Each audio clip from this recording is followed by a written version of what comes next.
हमारा first word है action packed, जिसका मतलब होता है रोमांच और एक्शन से भरपूर।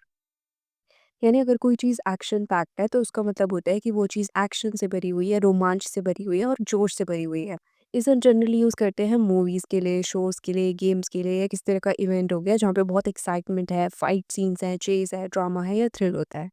तो ओवरऑल हम कहेंगे कि एक्शन पैक्ड हम उसे बोलते हैं जिसमें बहुत ज़्यादा एनर्जी होता है, थ्रिल होता है और एक्साइटमेंट होता है। इसका एग्जाम्पल है, the movie was so action packed that I couldn't blink for even a second. यानी फिल्म इतनी ज़बरदस्त एक्शन से भरी हुई थी कि मैं एक सेकंड के लिए भी पलक नहीं झपका पाया। नेक्स्ट वर्ड है माइंड नमिंग। इसका मतलब होता है कि कोई चीज़ इतनी उबाऊ है कि आपका दिमाग सुन कर दे। सो अगर कोई चीज़ बोरिंग है, लंबी है, रिपीट होती जा रही है कि आपका दिमाग थकने लगे या सोचने की आपकी क्षमता खत्म हो जाए, तो उसे हम बोल सकते हैं कि दिस इज़ माइंड नमिंग। यानी दिमाग सुन करने वाली कोई ऐसी चीज़ जो या तो बोरिंग है या तो वो ज़्यादा हार्ड है। इसका एग्जाम्पल है, that 4 hour lecture was mind numbing. यानी 4 घंटे का वो लेक्चर इतना बोरिंग था कि दिमाग सुन्न हो गया। या इसके अलावा आप और कोई सेंटेंस भी बना सकते हो, जैसे कि filling out all that paper work was a mind numbing task. यानी इतना सारा पेपर वर्क भरना एकदम दिमाग घुमा देने वाला काम था। नेक्स्ट वर्ड है जॉ ड्रॉपिंग, जिसका मतलब होता है कोई चीज़ जिसने आपको बहुत ज़्यादा हैरान कर दिया हो। सो जॉ ड्रॉपिंग का मतलब होता है इतना ज़्यादा चौंका देने वाला या हैरान कर देने वाला कि आपका मुंह खुला का खुला रह जाए, यानी आप बहुत शॉक्ड हो जाओ। मानने की बात है कि आपने कुछ ऐसा देख लिया या ऐसा सुन लिया जिससे आप बहुत ज़्यादा अमेज़्ड हो गए, बहुत ज़्यादा शॉक हो गए, आपको अनबिलीवेबल लगा वो चीज़ और आपका मुँह खुला का खुला रह गया। तो बस इसी को बोलते हैं जॉ ड्रॉपिंग। इसका एग्ज़ाम्पल है, her dance performance was absolutely jaw dropping. यानी उसका डांस परफॉर्मेंस इतना ज़बरदस्त था कि देखने वालों के होश उड़ गए। नेक्स्ट वर्ड है हार्ट स्टॉपिंग, जिसका मतलब है जो इतना रोमांचक या डरावना हो कि दिल की धड़कन रुक जाए। यानी इतना ज़्यादा डरावना, रोमांचक या चौंका देने वाला कि एक पल के लिए ऐसा लगे कि जैसे आपके दिल की धड़कन रुक गई हो। अच्छा, ये सिर्फ़ कहने के लिए होता है, लिटरली होता नहीं है। इसका एग्ज़ाम्पल है, the roller coaster ride was absolutely heart stopping. यानी वो रोलर कोस्टर राइड इतनी ज़बरदस्त थी कि दिल एक पल के लिए रुक ही गया। नेक्स्ट वर्ड है स्टार स्टडेड। यानी ऐसा कोई इवेंट है, फ़िल्म है, शो है या गैदरिंग है जिसमें बहुत सारे मशहूर लोग हैं, सेलिब्रिटीज़ हैं, सितारे शामिल हैं। सो मानने की बात है, कोई फ़िल्म है, पार्टी है या अवार्ड शो है और उसमें हर तरफ बस सेलिब्रिटीज़ ही सेलिब्रिटीज़ हैं। बड़े-बड़े एक्टर्स हैं, सिंगर्स हैं, खिलाड़ी हैं या मशहूर लोग मौजूद हैं। तो उस इवेंट को हम बोलते हैं स्टार स्टडेड, यानी सितारों से भरा हुआ। इसका एग्ज़ाम्पल है, it was a star studded wedding with Bollywood's biggest celebrities. यानी वो शादी एकदम सितारों से भरी हुई थी, बॉलीवुड के सबसे बड़े सितारे मौजूद थे। नेक्स्ट वर्ड है टाइम टेस्टेड, यानी जो लंबे समय से भरोसेमंद साबित हुआ हो। सो मानने की बात है कि कोई चीज़ है जो वक्त के साथ बार बार साबित हो चुकी हो कि वो भरोसेमंद है, असरदार है और सही है, तो उसे हम बोलते हैं टाइम टेस्टेड। यानी कोई तरीका हो गया, सोल्यूशन हो गया, एडवाइस हो गया जो बहुत लंबे समय से यूज़ हो रही है और हर बार कामयाब या असरदार साबित हुई हो, तो हम उसे बोल सकते हैं it's a time tested method. यानी ये जो तरीका है वो वक्त की कसौटी पर खरा उतरा है, बार बार प्रूव हो चुका है कि ये काम करता है। इसका एग्जाम्पल है, yoga is a time tested way to stay healthy. यानी योगा एक ऐसा तरीका है जो सालों से लोगों को फिट रखता आया है, यह एक टाइम टेस्टेड तरीका है। तो इसके अलावा आप बोल सकते हो this company uses time tested marketing strategies. यानी ये कंपनी वो मार्केटिंग स्ट्रैटेजीज यूज़ करती है जो सालों से काम करती आ रही हैं। नेक्स्ट वर्ड है हार्ड हिटिंग, जिसका मतलब होता है जो सीधे और ज़ोरदार असर डाले। यानी जैसे कि कोई बात है, फ़िल्म है, लेख है या स्पीच है जो बहुत ज़ोरदार है, प्रभावशाली है और सच्चाई से भरी हुई है, जो सीधा दिल-दिमाग पर असर करे, तो उसे हम बोलते हैं कि वो हार्ड हिटिंग है। यानी मानने की बात है कि कोई बात है जो इतनी सीधी, कड़वी या सच्ची है कि सुनते ही आपको झटका लगे और आपको सोचने पे मजबूर कर दे, तो उसे हम बोलते हैं हार्ड हिटिंग, यानी सीधे इम्पैक्ट करने वाली बात है। तो ये वर्ड अक्सर उस चीज़ के लिए यूज़ होता है जो सच को बिना मीठा बनाए एकदम साफ-साफ तरीके से सामने रखती है। जैसे कोई हार्ड हिटिंग स्पीच हो गई, हार्ड हिटिंग न्यूज़ रिपोर्ट हो गई या हार्ड हिटिंग मूवी हो गई। इसका एग्ज़ाम्पल है, the movie delivers a hard hitting message about social injustice. यानी उस फ़िल्म में सामाजिक अन्याय पर एक जोरदार और गहरा संदेश दिया गया है। नेक्स्ट वर्ड है फास्ट पेस्ड, यानी जो बहुत तेज़ी से चलता हो। सो जब किसी चीज़ में बहुत तेज़ी हो, जैसे फ़िल्म हो गई, किताब हो गई, कोई शो हो गया या किस तरह की घटना हो गई जहाँ पे तेज़-तेज़ घटनाएँ घट रही होती हैं, तो उसे हम बोलते हैं फास्ट पेस्ड। इसका एग्ज़ाम्पल है, the movie was so fast paced that I could बारली keep up. यानी वो फ़िल्म इतनी तेज़ तर्रार थी कि मुझे ढंग से समझने का समय ही नहीं मिला। नेक्स्ट वर्ड है वेल राउंडेड। यानी जो हर मामले में संतुलित और संपूर्ण हो। सो जब कोई इंसान, चीज़ या व्यक्ति बहुत सारी स्किल्स में, क्वालिटीज़ में अच्छा होता है तो उसे हम बोलते हैं वेल राउंडेड। अच्छा, वेल राउंडेड का ज़्यादातर यूज़ ना इंसानों के लिए किया जाता है। जैसे कोई इंसान है जिसमें बहुत सारे टैलेंट्स हैं, स्किल्स हैं या गुण हैं। लेकिन इसके अलावा आप इसका यूज़ किसी कार्यक्रम के लिए, चीज़ के लिए, शिक्षा प्रणाली के लिए, लेख के लिए या जीवन शैली के लिए भी कर सकते हो, जो हर पहलू को कवर करती हो। सो वेल राउंडेड सिर्फ इंसानों के लिए यूज़ नहीं होता, बल्कि किसी चीज़ के लिए भी इस्तेमाल किया जा सकता है, जो हर तरीके से विकसित है, संतुलित है। इसका एग्ज़ाम्पल है, सो जब आप किसी इंसान की बात कर रहे हो तो उसके लिए एग्ज़ाम्पल सेंटेंस है, she is a well rounded individual with skills in music, sports and academics. यानी वो एक ऐसी इंसान है जिसमें म्यूज़िक की, खेल की और पढ़ाई की तीनों की प्रतिभा है, यानी वो तीनों में अच्छी है। अगर आप किसी शिक्षा प्रणाली की बात कर रहे हो तो आप बोल सकते हो, the school provides a well rounded education that focuses on both academics and extra curricular activities. यानी स्कूल एक संतुलित शिक्षा प्रदान करता है जो पढ़ाई और अन्य गतिविधियों दोनों पर ध्यान देती है। अगर आप किसी आर्टिकल या लेख की बात कर रहे हो तो आप बोल सकते हो, it was a well rounded article that covered all aspects of the issue. यानी यह एक संतुलित लेख था जो मुद्दे के हर पहलू को छूता था। अगर आप जीवन शैली की बात कर रहे हो तो आप बोल सकते हो, he maintains a well rounded lifestyle with time for work, fitness and family. यानी वह एक संतुलित जीवन शैली जीता है जिसमें काम, फिटनेस और परिवार सभी के लिए समय होता है। और कार्यक्रम या प्लान के लिए एग्जाम्पल सेंटेंस है, the event had a well rounded schedule including talks, games and networking. यानी उस इवेंट का कार्यक्रम बहुत संतुलित था जिसमें भाषण, खेल और नेटवर्किंग सब कुछ था। नेक्स्ट है आई ओपनिंग, यानी जो नई जानकारी है, सच्चाई सामने लाए।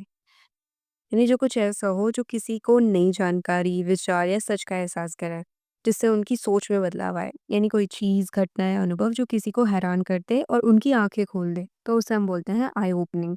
इसका एग्जाम्पल है, the documentary on climate change was truly I opening. यानी क्लाइमेट चेंज पर जो डॉक्यूमेंट्री थी वो सच में आंखें खोलने वाली थी। नेक्स्ट वर्ड है नेक्स्ट लेवल, यानी जो साधारण से बहुत ऊपर हो। सो जब कोई चीज़ बहुत ही ज़बरदस्त हो, एडवांस हो और एक्स्ट्रा ऑर्डिनरी हो तो उसे हम बोलते हैं नेक्स्ट लेवल, यानी साधारण से ऊपर, एक्सपेक्टेशन से आगे या आउटस्टैंडिंग। इसका एग्जाम्पल है, her singing is on next level. यानी उसकी सिंगिंग तो एक अलग ही लेवल पर है। तो कोई मूवी हो गई या सीरीज हो गई, उसके लिए आप बोल सकते हो, that action scene was next level. यानी वो एक्शन सीन तो एकदम नेक्स्ट लेवल था, यानी गजब था। नेक्स्ट वर्ड है थॉट प्रोवोकिंग, यानी जो गहराई से सोचने पर मजबूर करे। सो जब कोई बात, किताब, फ़िल्म या अनुभव इतना दिलचस्प हो और गहरा हो कि वो हमें सोचने पर मजबूर कर दे, तो उसे हम बोलते हैं थॉट प्रोवोकिंग। यानी जो हमें अपने विचार बदलने या नए विचार सोचने के लिए प्रेरित करे। इसका एग्जाम्पल है, the documentary on social issues was very thought provoking. यानी सोशल इश्यूज पर जो डॉक्यूमेंट्री थी वो बहुत गहरी सोच पैदा करने वाली थी। इसके अलावा आप बोल सकते हो, his thought provoking questions made everyone reflect on their life. यानी उसके गहरे सवालों ने सभी को अपने जीवन पर विचार करने पर मजबूर कर दिया। नेक्स्ट वर्ड है ऑ इंस्पायरिंग, यानी जो दिल से प्रशंसा और हैरानी पैदा करे। सिंपल वर्ड्स में कहूँ तो बेहद शानदार, श्रद्धा या हैरानी पैदा करने वाला और दिल को छू लेने वाला। सो जब कोई चीज़ इतनी शानदार, भव्य या अद्भुत होती है कि उसे देखकर हम हैरान हो जाएं और वो चीज़ हमारे दिल पे छाप छोड़ जाए, तो उसे हम बोलते हैं ऑ इंस्पायरिंग। यानी कोई चीज़ जो हमें प्रेरित करे, जिससे हमें गहरी इज्जत या सम्मान महसूस हो। इसका एग्जाम्पल है, her journey from poverty to success is awe inspiring. यानी उसकी गरीबी से सफलता तक की यात्रा दिल छू लेने वाली है और प्रेरणा देने वाली है। नेक्स्ट वर्ड है क्रिस्टल क्लियर। सो जो बिल्कुल साफ हो, स्पष्ट हो, यानी जो पूरी तरह से समझ में आ जाए बिना किसी उलझन या भ्रम के, तो उसे हम बोलते हैं क्रिस्टल क्लियर। क्रिस्टल क्लियर का यूज़ बातों, इरादों, समझ या यहाँ तक कि पानी जैसी चीज़ों के लिए भी किया जा सकता है, जब कुछ बिल्कुल पारदर्शी या बिना किसी शक के साफ हो। इसका एग्जाम्पल है, her intentions are crystal clear, she just wants fame. यानी उसके इरादे एकदम साफ हैं, वो बस शोहरत चाहती है। नेक्स्ट वर्ड है वर्ल्ड क्लास, यानी जो दुनिया की सबसे बेहतरीन स्तर का हो। सो अगर कोई टॉप क्वालिटी या हाईएस्ट स्टैंडर्ड की चीज़ है तो उसे हम बोलते हैं वर्ल्ड क्लास।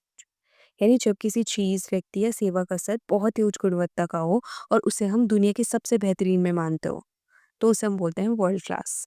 इसका एग्जाम्पल है, the customer service is world class, always quick and efficient. यानी उनकी ग्राहक सेवा वर्ल्ड क्लास है, जो हमेशा तेज और प्रभावी होती है। नेक्स्ट वर्ड है रॉक सॉलिड। सो जब कोई चीज़ बहुत मजबूत, भरोसेमंद और स्थिर हो तो उसे हम रॉक सॉलिड बोलते हैं। ये किसी भी चीज़ के लिए यूज़ किया जा सकता है जिसके टूटने या गिरने का डर ना हो, जैसे चट्टान हो गई। मतलब जो बिल्कुल मजबूत और अडिग हो उसे हम बोलते हैं रॉक सॉलिड। इसका एग्जाम्पल है, the company's financial situation is rock solid and they are doing very well. यानी कंपनी की वित्तीय स्थिति बहुत मजबूत है और वे बहुत अच्छा कर रहे हैं। इसके अलावा आप बोल सकते हो, their friendship is rock solid and has lasted for years. यानी उनकी दोस्ती बहुत मजबूत है और कई सालों से चल रही है। नेक्स्ट वर्ड है ब्रेक नेक स्पीड, जिसका मतलब होता है बहुत तेज गति, यानी इतनी तेज कि किसी को खतरा हो सकता है। सो जब किसी चीज़ को बहुत तेज़ी से किया जा रहा हो, जैसे किसी वाहन का बहुत तेज़ चलना है या किसी काम को बहुत जल्दी करना, तो उसे हम बोलते हैं ब्रेक नेक स्पीड। इसका एग्जाम्पल है, he was driving at breakneck speed on the highway. यानी वह हाईवे पर बहुत तेज़ गति से गाड़ी चला रहा था। या इसके अलावा आप बोल सकते हो, she completed the project at breakneck speed to meet the deadline. यानी उसने डेडलाइन को पूरा करने के लिए प्रोजेक्ट को बहुत तेज़ी से कंप्लीट किया। नेक्स्ट वर्ड है बुलेट प्रूफ। तो जब कुछ इतना मजबूत और सुरक्षित होता है कि उस पर कोई असर नहीं हो सकता, जैसे गोली का असर ना हो, तो उसे हम बोलते हैं बुलेट प्रूफ। इसका यूज़ न सिर्फ सुरक्षा के संदर्भ में बल्कि किसी भी चीज़ की मजबूती के बारे में दर्शाने के लिए भी किया जा सकता है। तो ओवरऑल हम कहेंगे जो किसी भी खतरे से बचने के लिए पूरी तरह सुरक्षित और मजबूत हो उसे हम बुलेट प्रूफ कहते हैं। इसका एग्जाम्पल है, they have a bulletproof plan to handle the crisis. यानी उनके पास संकट से निपटने के लिए एक मजबूत योजना है। इसके अलावा हम बोल सकते हैं, the car was fitted with bulletproof glass for added security. यानी कार में अतिरिक्त सुरक्षा के लिए बुलेट प्रूफ कांच लगाया गया था। नेक्स्ट वर्ड है स्लीक एंड स्मूथ। यानी जो बहुत ही सलीके से, आसानी से और बिना किसी रुकावट या परेशानी के होता है उसे हम बोलते हैं sleek and smooth. The car's engine run sleek and smooth, no noise at all. यानी कार का इंजन बहुत ही स्मूथली चलता है, कोई शोर नहीं करता। नेक्स्ट वर्ड है टाइटली नेट। यानी जो बहुत करीबी, मजबूत और एकजुट हो। तो इस फ्रेज का यूज जनरली समूहों, परिवारों या टीमों के लिए इस्तेमाल किया जाता है जो आपस में बहुत मजबूत और एकजुट होते हैं। सो जब किसी समूह या रिश्ते में सभी लोग एक दूसरे के साथ बहुत कड़ी तरह से जुड़े हुए और एक दूसरे की मदद करते हो, तो उसे हम बोलते हैं टाइटली नेट। इसका एग्जाम्पल है, they are a tightly knit family always supporting each other. यानी वे एक बहुत करीबी परिवार है, हमेशा एक दूसरे का समर्थन करते हैं। नेक्स्ट वर्ड है पेपर थिन। यानी बहुत पतला, जो बिल्कुल कागज के समान हो, यानी जो बहुत कमजोर या नाजुक हो। तो जब कोई चीज़ बहुत पतली और नाजुक होती है, कागज की तरह, तो उसे हम बोलते हैं पेपर थिन। तो ये किसी चीज़ के कमजोर होने या आसानी से टूटने को बताता है। इसका एग्जाम्पल है, the walls of the old house were paper thin, you could hear everything from the other room. यानी पुरानी घर की दीवारें बहुत पतली थी, तुम दूसरे कमरे से सब कुछ सुन सकते थे। नेक्स्ट वर्ड है टॉप नॉच। यानी बहुत उच्च गुणवत्ता वाला, बेहतरीन या शानदार। तो जब कोई चीज़ बहुत शानदार, उत्कृष्ट या बहुत उच्च गुणवत्ता वाली होती है, तो उसे हम बोलते हैं टॉप नॉच। इसके एग्जाम्पल है, the restaurant serves top notch food that is always fresh and delicious. यानी रेस्टोरेंट बहुत बेहतरीन खाना परोसता है जो हमेशा ताज़ा और स्वादिष्ट होता है। नेक्स्ट वर्ड है स्क्वीकी क्लीन। यानी बहुत ही साफ, एकदम स्पॉटलेस या बहुत शुद्ध। सो जब किसी चीज़ की साफ सफाई इतनी अद्भुत और पूर्ण होती है कि उस पर एक भी दाग या गंदगी नहीं होती, तो उसे हम बोलते हैं स्क्वीकी क्लीन। अच्छा, कभी कभी इसका यूज़ ना किसी व्यक्ति के साफ सुथरे और ईमानदार व्यवहार के लिए भी होता है। इसका एग्जाम्पल है, the car looked squeaky clean after the wash. यानी कार वॉश के बाद बिल्कुल साफ और चमकदार दिख रही थी। इसके अलावा आप बोल सकते हो, he maintains a squeaky clean image in front of the public. यानी वह जनता के सामने एक बहुत साफ सुथरी छवि बनाए रखता है। नेक्स्ट वर्ड है अल्ट्रा मॉडर्न। सो जब कुछ बहुत उन्नत और वर्तमान समय की तकनीकी और डिज़ाइन के हिसाब से सर्वोत्तम होता है, तो उसे हम बोलते हैं अल्ट्रा मॉडर्न। इसका एग्जाम्पल है, they live in an ultra modern apartment with all the latest gadgets. यानी वे एक अत्याधुनिक अपार्टमेंट में रहते हैं जिसमें सभी नवीनतम गैजेट्स हैं। इसके अलावा आप बोल सकते हो, the building has an ultra modern design with glass walls and smart lightning. यानी इमारत का डिज़ाइन अत्याधुनिक है जिसमें कांच की दीवारें और स्मार्ट लाइटनिंग है।